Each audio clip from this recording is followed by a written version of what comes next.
Game changer pre release వేడుకకు వచ్చి వెళ్తూ ఇద్దరు యువకులు మరణించిన ఘటనపై డిప్యూటీ సీఎం పవన్ కళ్యాణ్ స్పందించారు. ఏడీబీ రోడ్డు ప్రమాదంలో యువకుల మృతి బాధాకరమన్నారు పవన్ కళ్యాణ్. జనసేన పార్టీ తరపున మృతుల కుటుంబాలకు 5 లక్షల ఆర్థిక సాయం అందిస్తామని చెప్పారు. ఇకపై పిఠాపురం నియోజకవర్గ పర్యటనలకు తాను ఏడీబీ రోడ్ నుంచే వెళ్లాలని నిర్ణయం తీసుకున్నట్టుగా చెప్పారు పవన్ కళ్యాణ్.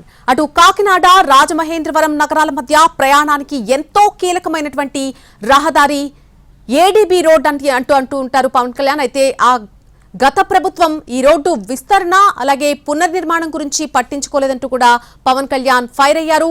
కనీస నిర్వహణ పనులు కూడా చేపట్టలేదని, సరైన విద్యుత్ దీపాలు కూడా లేవని అన్నారు. ఫలితంగా ప్రమాదాలు పెరిగిపోయాయని చెప్పారు.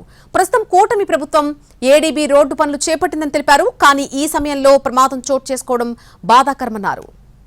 Game changer pre release event కు వచ్చి వెళ్తున్న సమయంలో యాక్సిడెంట్ కు గురై చనిపోయినటువంటి ఇద్దరు యువకుల కుటుంబాలకు కూడా తన సానుభూతి తెలిపారు దిల్ రాజు.